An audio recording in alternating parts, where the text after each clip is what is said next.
Okay, Dan. I didn't realize I ran out of tape before. I'm going to show you what I did with those leeks. Oh.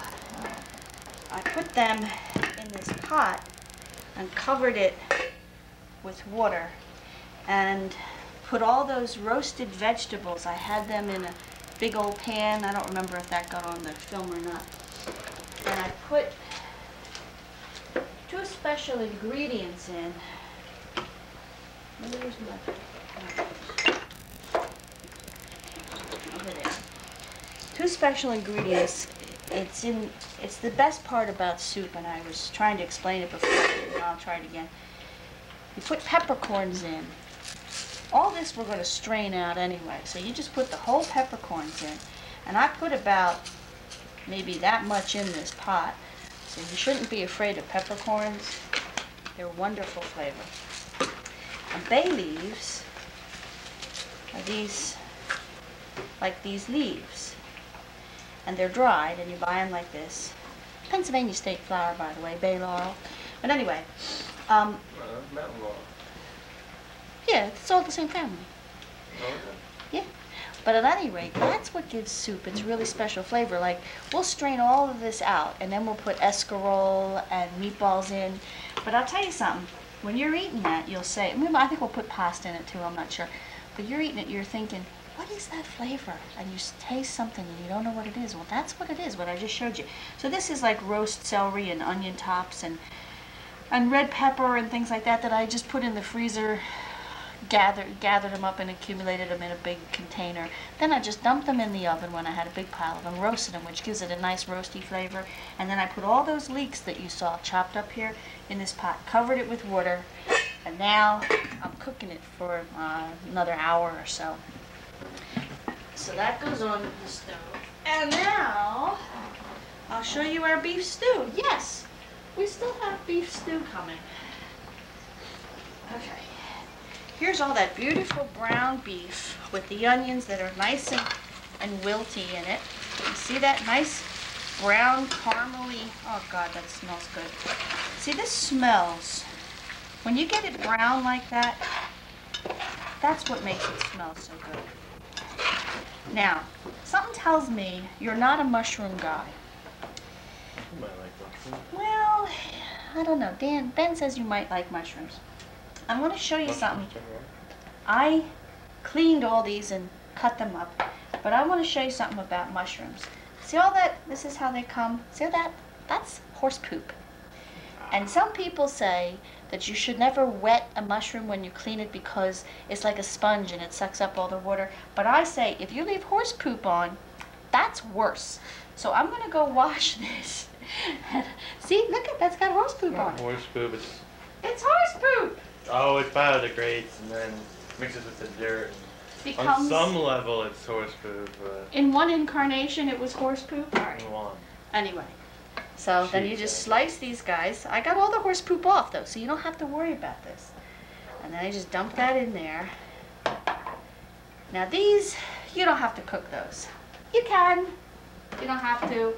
I'm not gonna, because I'm trying to do too many things here today.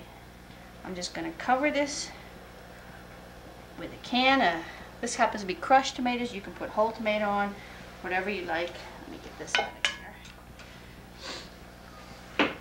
And then put a little more water on there. You like that, Ben? Good. It's fresco. And now here comes, Ben, do you have your little pocket thingy? Yeah. Oh, Ben has a pocket thingy, which he's going to get. Wait, you have to do it down here where he can see, because this is kind of where the middle of the thing is. Wait, show him what that is. What? He carries this in his pocket. I don't know why. It says Guinness for strength. Oh no, open that. I always like that. Guinness makes you strong? Yeah, This happens to be black and tan. Oh well. You just pour that baby right over there. Oh, it smells good already. Now, It's a waste of a good black and tan, eh? Oh, it tastes wonderful. Oh, we had other beers downstairs, you guys. Yeah, but this tastes good in it. See now, that mixes that water and the tomato and that beer. All goes together in this wonderful liquid. Now we turn the stove on. The lowest you can turn your burner on, whatever the lowest is. You put the lid on, come back in 45 minutes, scrape up the bottom, stir it around, add a little water if it starts to get dry. But those mushrooms will leak out some of their water and add to the juices too. Now we could put carrots and green beans and lima beans and other vegetables in here, but we don't. So. Ruins a good stew. Yes, that ruins a good stew. And then we'll make egg noodles, I guess, and eat this over egg noodles. Maybe we'll make a green salad instead of eating green beans. I don't know. We'll see. We'll see. Put my lid on. It's important. Very important. Put your lid on. And then turn it down low. Cook that baby. Toss this. Let's see. What else have I got going on here? Well, I'll turn this off for a minute and regroup. Let me see if I got much battery left. Turn it off. Okay, Dan. Now we're gonna make some more. We're gonna do some more soup stuff here. This is escarole. And what I'm gonna make is the escarole soup. I've got 2 heads already kind of soaking. Now I cut out this middle piece here, but this is kind of like the leeks. It's really dirty if you don't clean it right, and all that sand ends up at the bottom of your soup bowl, and that's disgusting. So we cut this apart, and here's where all the dirt is. The outside layers, I don't know if you can see it here. But what we'll do is, we'll wash it out. There we go. And we'll put it in this big pot. Now I'm making a lot here, so I got, some of this stuff is junk. We'll toss that. Some of it is beautiful, except it's dirty. So we wash that out. In the middle of the head, it's not so dirty. And the only water that's in here is the water that falls off of the leaves. And it falls into the bottom of the pot. And then we steam this, and all of the air that's between all these leaves, it just becomes like, this all mashes down and gets real flat, kind of like, maybe, it doesn't taste like spinach, but kind of like spinach does. Now I'm going to clean these for a few more minutes. And I'm going to fill this pot all the way up till it's really big.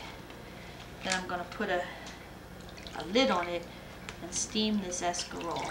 And then it'll only take, you turn it on kind of high-ish, high, medium high, so that the water on the bottom boils a little bit. But you got to watch it carefully. Make sure it doesn't burn on the bottom. And when it all wilts down, it'll go in our escarole soup. See that dirty stuff there.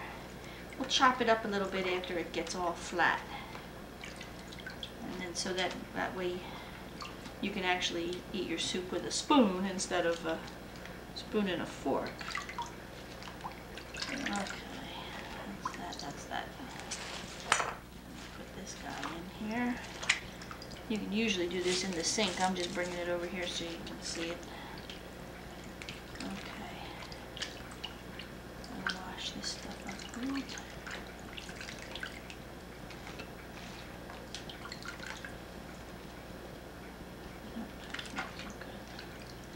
Alright, I'll do that. I'll be back in a minute.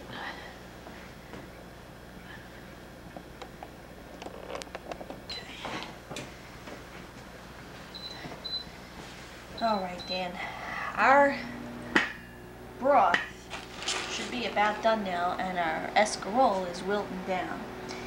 So that's been in there for a long time, and of course now Bob has come to eat lunch. No sooner does Ben finish breakfast than Hiya, Daddy. Oh, he's such a pig. Anyway, he's having a chicken sandwich. He already got to see Ben's breakfast this morning, so. This is the part that makes cooking interesting, is to share. Actually, Ben's breakfast looked pretty good. What do you have? He had sausage and eggs and a couple of scones. He had coffee. Well, there was that sausage in the freezer. Oh. Okay, here's our stuff with all the peppercorns and bay leaves and all those chopped leeks.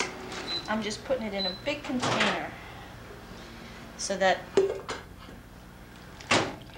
all that broth comes out, and that's what we're looking for. Oh, it smells nice. It smells deep. You know, like the flavors, they go pretty far back. I'll show you the escarole is not cooked down yet. It's hot though, it's getting hot. And all that water that was on the leaves is now down in the bottom. It's not filled with water. You don't want to fill it with water. You just want to steam it. So I'm going to put it back on the thing, on the burner. You know, I was thinking about the mushrooms. You know, I really wish you would try the mushrooms. I'm hoping you like them, but I don't know. Maybe you give them a try sometime. Which reminds me of a story. Okay, this mushroom went to a bar, and he stopped laughing. He's trying to pick up this girl, and he wanted her to go out with him. And she goes, "You're a mushroom. Why would I go out with you?" And he goes, "Yeah, but I'm a fun guy." Anyway, maybe you'll try them. Come on, I didn't mess that one up. Yes, you did. Oh, I did? Oh. No. Oh, okay. Actually, I didn't. It's kind of surprised you. It's pretty good for you. Pretty good for me. All right, all right. Well, what else good can you say about mushrooms? They're delicious. They're delicious. See, it's an They're good for you. Are they good for you? Yeah. Well, it doesn't matter. They're good. They taste good. They're in the beef stew tonight. And they're in the beef stew tonight. Yeah, well, that's what I made the beef stew, and that's why I was trying to talk them into trying out mushrooms. So, anyway, okay, let me turn this off a second, and let's see what else we got going on here. I'm going to check on my escarole, and then I'll chop it up, and we'll make the soup. Oh, maybe it's going down. No, no. You want to say anything, Bob? Actually, go ahead. Okay. Oh, show them your sandwich there. That's good.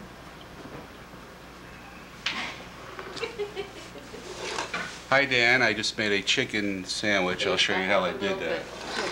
Here, right in here. First you take a roll, Oh, jeez. which you can buy at any store. I know the rolls out in Michigan are not as good as the rolls here in Philadelphia, but do the best you can. Oh, this is disgusting. Where's And your... then you get some nice Italian cheese, and you put that on the bottom. You take a piece of chicken that's been cooked already. That's fried It's chicken. fried, boneless, skinless chicken breast. You put that on top of the cheese.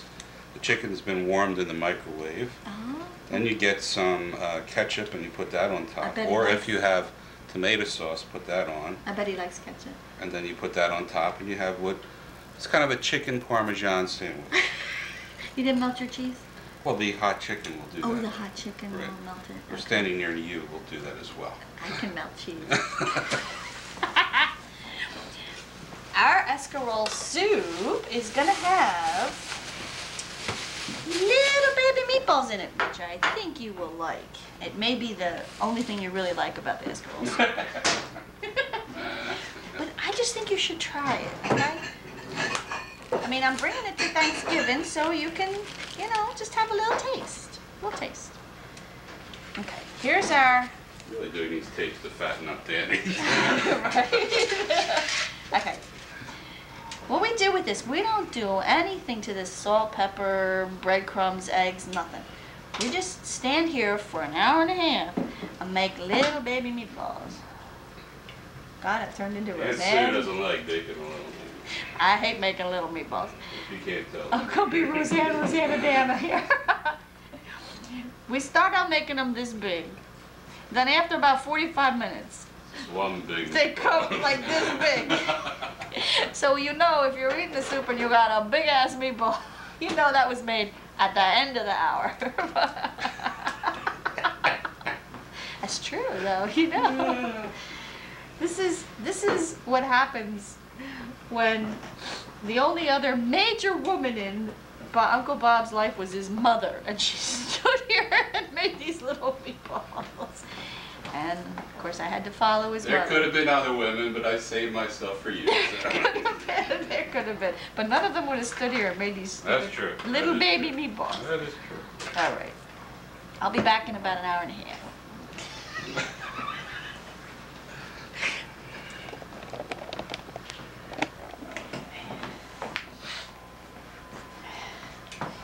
All right, it's about an hour and a half later now. I'm almost done. Stop laughing. He went and took a shower, changed his clothes, went down to clean the house, and got a haircut. And in the time it took me to make these meatballs.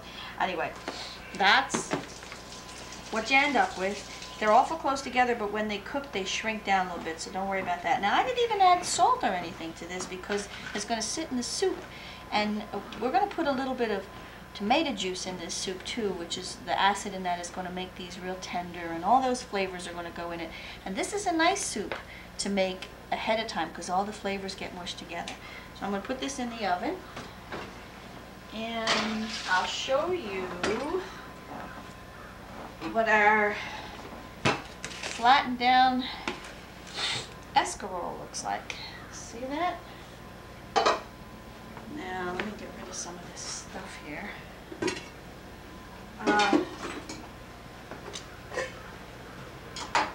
This is, I need a board here too.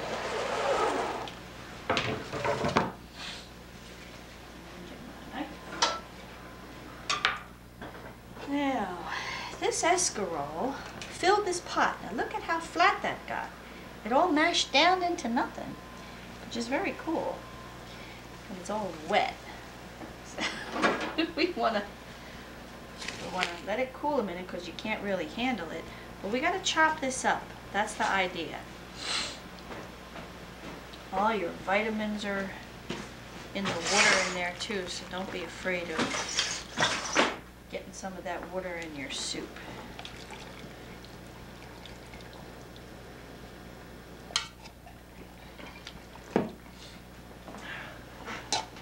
Ben just drank my Fresca. There should be some kind of law about that. Oh well. Okay. Now we're going to chop this up. Ooh, it's leaking all over the place. And keep a towel here. It's still a little hot. So, when it cools off, we'll just chop it on this board, hunk it up.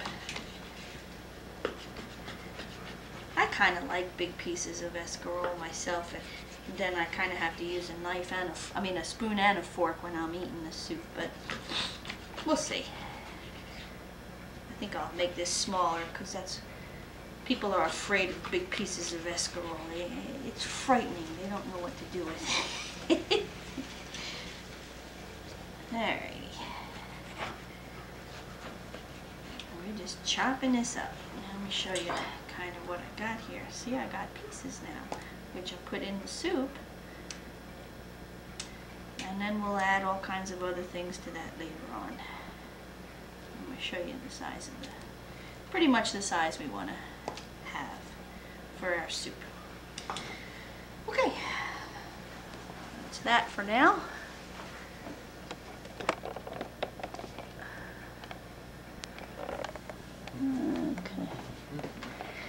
Okay, now what we got going on here is carrots. I'm slicing up and putting carrots in there. I always think that carrots, I could cook them in with the broth and it would give the taste of the carrots, but I think they're pretty. I like orange and green together.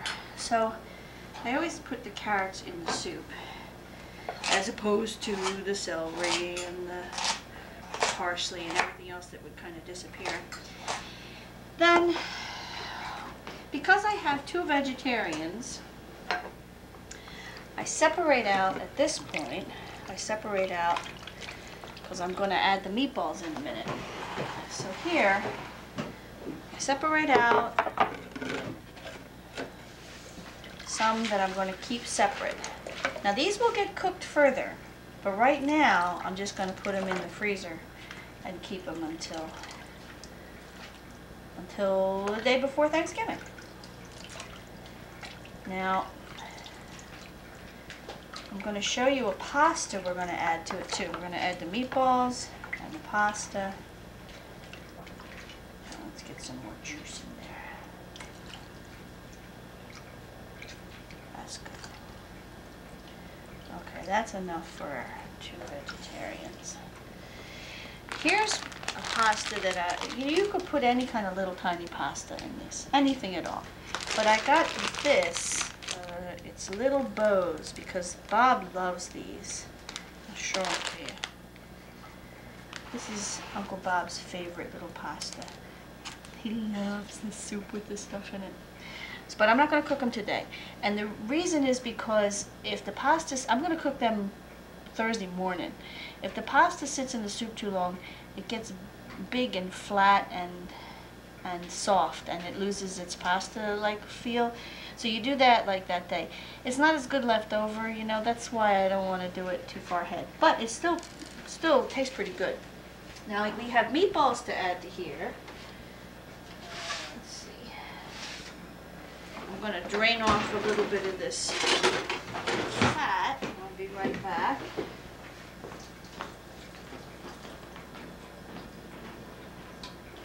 And then, now that I got the vegetarian part separated, we just put these babies in there. Drain off some more fat.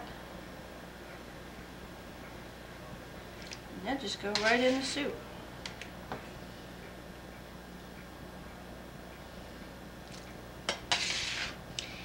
I also need to add a little tomato to this. That doesn't sound like a big deal, but I always think the tomato makes it taste so much better. It kind of sweetens it up. So this now has, whoa, meatball overboard. This now has all these wonderful flavors together that will sit in the same pot. I'm just throwing these meatballs all over the place. Now I think at this point, I think this needs salt. I always think it needs salt. But I figure the cheese we put on it is a salty cheese, and we can always add salt on it at the table. But I always think that makes too plain without salt. There we go. Now, if you just imagine this with the little pasta noodles in it, which, you know, come a couple of weeks from now, you'll be able to see for yourself. I hope you'll try this. This is really good, and it's good for you. And if you learn how to make it, you can make it for your mother. This would be so good for you to make for your mother. And your mom could maybe even help a little bit if she just sat in a chair and rolled the meatballs. It might be good exercise for her arm, except that she would like really get tired because it takes a long time to do them. So, you know, by the end you'd have a meatball the size of a grapefruit, but yeah, but maybe you'd get a little exercise in there or something. But this would be really good for her. So you can make this for your mom. And you might like it, Dan. Give it a shot. It doesn't have mushroom. Whatever. All right. Okay. Let's turn this guy. Well, I think it really doesn't have mushrooms. Okay, Dan, this is my plate with the noodles and the stew on it. This is Ben dishing his up.